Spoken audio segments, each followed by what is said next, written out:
If you're a mathematician or en route to being one, you will have to read a lot.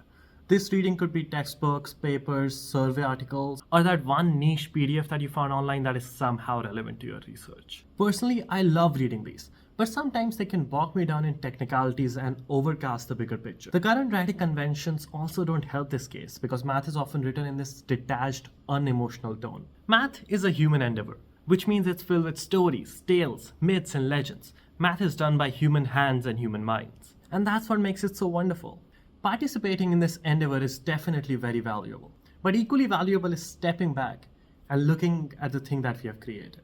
So, here's a list of 5 pieces of writing that I really like, which aren't mathematics in themselves, but they talk about math. Indiscrete Thoughts by Giancarlo Rota. Rota was one of the first people who treated the field of combinatorics with the respect that it deserved. Rota had been a part of many prestigious institutions, so he got to interact with a lot of famous people in math firsthand. This is a star-studded book where mathematicians are presented as people with their own quirks instead of just being names on a page followed by the word theorem. The thing I love most about this book is how it gives context to the current state of mathematics, how it strives to understand how mathematicians think and humanizes so many of them. If this hasn't happened to you already, I really hope it never does. Somebody would come up to you, say they have found a fundamental flaw in mathematics, or proved something that mathematicians have been struggling with for decades. In this article, these kinds of things reach the author by physical mail, but nowadays you can probably find them on Reddit. If there is a person without formal training who tackles a certain problem, then they might find a solution that they deem to be correct.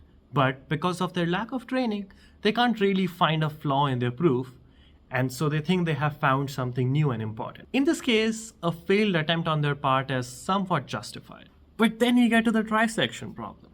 The problem basically says that if you're given an angle, can you trisect it, cut it into 3 parts just using a straight edge and a compass? The answer is no, you cannot do it. We can prove it using techniques from Galois theory. But the main thing is, this is where the communication between the mathematical community and the general public breaks down. When mathematicians say, we have proved that this is impossible, a certain section of the general public hears this as, oh, mathematicians have given up. So they see this as a challenge. And in this article, you will see how elaborate the proofs are that people often spend months and years coming up with.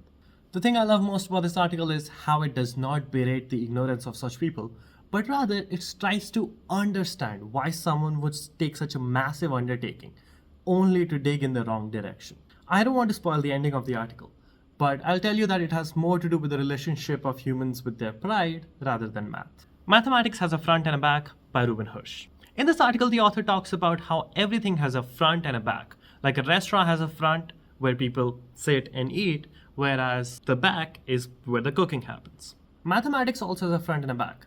The back being how mathematicians do math on pages and blackboards, whereas the front refers to how math is presented. For example, in textbooks or papers, or even to the general public audience. In this article, the author mentions that the journey of a mathematician from amateur to professional is often accompanied by going from the front to the back. My favorite part of this article is the discussion of myths, which might be true or false. According to the author, the important function of the separation between the front and the back is the preservation of myths. For example, in mathematics, one of the myths is that math is very clean and precise. And if you ask any mathematician how they do math, they'll tell you they think in a way that is very non-linear and messy. But all of this mess need not be presented to everyone. If we started explaining everything that we were thinking about, it would be hard to convey information. It goes back to the saying, no one needs to know how the sausage is made. It's a great read, I would recommend it. Although I don't agree with all of it, it's still pretty good. This is one of those rare advice pieces which are actually useful and not just wake up at 5 AM and do math. I mainly want to talk about Atiyah's article as that's the one I like the most. In his article, he focuses a lot about understanding and aligning one's mental state so that it works well mathematically. Thinking about mathematics as a task that is affected by your psyche is as important as thinking about what you will do in your math research. My favorite part of this article is when he describes his struggles.